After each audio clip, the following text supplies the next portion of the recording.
16 minutes past 4 o'clock on WCC. I'm sitting across from Alan Law.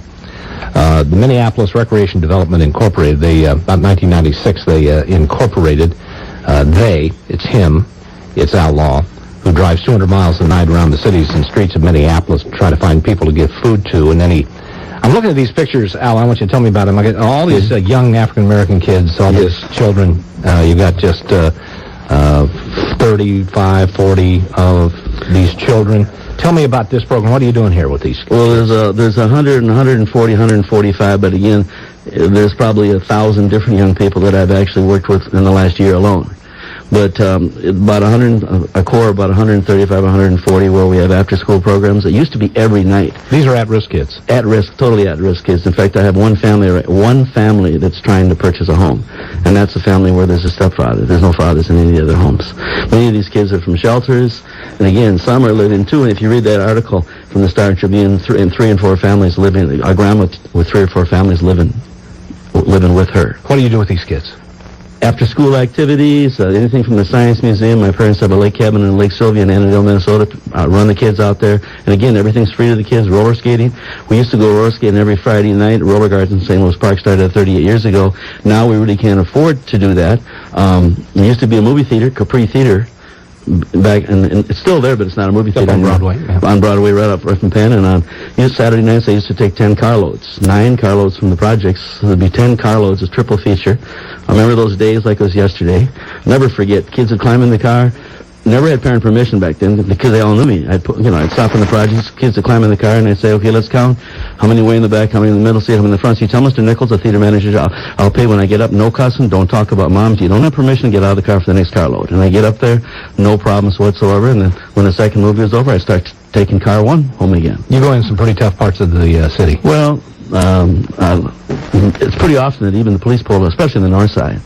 The other day pulled up beside me and said, "Are you crazy?" They said, "I know you feed people and so forth, but we won't even go into this area without 2 squads tonight. It's crazy. And you're here by yourself with your cell phone on the side of the van, and you're not in the van. You're out of the van dealing with a problem." And so you've got all of these kids, and you've got this desire, this mission that you're on to try to make sure they're fed and that they're well behaved and they take care of themselves, and you give them something. You must spend most of your time in juvenile court because they'll probably call you and say, "Listen, I'm in trouble again. You got to come get me." I've been in juvenile court once in 23 years with one person in our program, and it's the same thing. A lot of people say, "Well, those kids from Chicago and whatever." Most of my young people are from out of state. And yet, there's no problems. Again, they're not perfect. Why? Why? What do you do that the guy doesn't do? When I first meet him, to be honest, I'm always honest with him. The first thing I tell him is, according to the government, you're all poor. You're, below level of poverty and so forth. But then I show him some pictures of the real poverty around the world, and I said, "No, you have opportunities here that you wouldn't have in any of these countries." And so I said, "I don't want any excuses like this.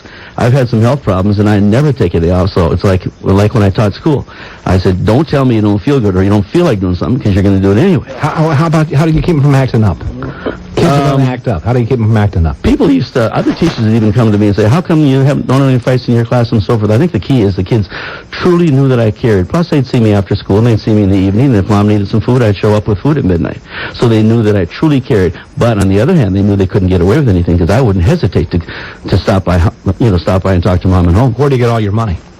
Well, I was broke in 1996, and I live on my pension from teaching. That's it. I don't live. In fact, I just bought my second new pair of shoes in, I think, 7 years. In fact, I wore them here today. It was kind of funny. The other day, I had some of my homeless people telling me they were going to get me a pair of shoes. It was kind of funny. But money itself is just, the only thing about money is it's what good you can do with it. All right, we're going to get you some money. Stay right here with us. Thank you. Al Law is with me. This is Don Shelby on WCCO. You can check him out. You can ask anybody in the community. You can call the police department. You can call the mayor's office. You can call anyone you want to check out this guy. He's been doing it on his own. He's put $500,000 of his own money on a teacher's salary into feeding and helping the poor and providing programs for young people. And you can check him out every way you want to. He's got a website, www.mrdinc. I'll say it again, www.mrdinc.org on the backside of that. Minneapolis Recreation Development Incorporated. It's Al Law's deal. Hubert Humphrey once said, judge our society by how we care for our children and the disadvantaged. If you judge our society, if everybody were like Al Law, we'd be in pretty good shape. Scott, this is Don Shelby on WCCO. Thanks for calling you with Al Law. Hi, Don. Nice to talk to you. Nice to talk to you, Alan. Scott. Alan, I'll send you a check. But I guess I'd like to know why our viewers or the people of this country allow our government to do what they do. They take care of other countries, but they don't take care of ours. Why do you think that is? Why do you think that is? Why we won't take care of our own? We're self-sacrificial. We must be. Can I give you an address? Can Al give you an address? He's going to send you a check. Where should he send that? To 7200 York Avenue South. You got a pencil? Yep. 7200 York Avenue South, apartment 307, Edina, 55435. 55435. Now, he probably won't be there very often because he hasn't slept in his own bed for 4 years. But if the check goes there, everybody out there, 7200 York Avenue South, apartment 307. He lives in Edina. Why do you live in Edina? Someone in the family had a condominium a few years ago. It was a long story, but I lived in Minneapolis, and I had for 25 years in the inner city. I had so many complaints from my neighbors. I lived in Nicollet Lake 9 years, 16 years, 27th and Stevens, the efficiency department. Well, they must love that. Now, Edina got your kids showing up at your house all the time. I tell the kids now, I said, well, I live way out in Edina, even though it's only 2 blocks from Richfield and 10 blocks from Minneapolis. I just tell the kids, no, it's out in Edina, and I'm not there, I'm not there anyway. So now they call me on my cell phone because I'm not there anyway. And the few that have gone out there found out he doesn't answer because so that's basically it. And that's where, in fact, that's where I store a lot of the stuff for kids. I've got a couple hundred plastic tubs. I shouldn't say this, but it's more like where I keep a lot of the clothes that I buy for kids. If I find deals and in closeouts and so forth, and that's my life. Dennis, this is Don Shelby on WCCO. How are you? Hello? Nice to have you with us. You're with Alan Law. How old are you? Hello? Dennis, are you there? Yeah, I'm sorry. I wasn't sure it was me on the line or not. Yeah, how old are you? I am 46 years old. Why are you calling today? I'm calling to say that the Minneapolis recreation development works. Why it works? Because I'm a part of Minneapolis recreation development. I was in the program 26 years ago, and it works. And it empowered me to start my own business and to work for myself. So, I don't think we have enough time to get into how much it has affected my life and how much it's done for me, but Mr. Law's program there's nothing like it in the country that comes close to it.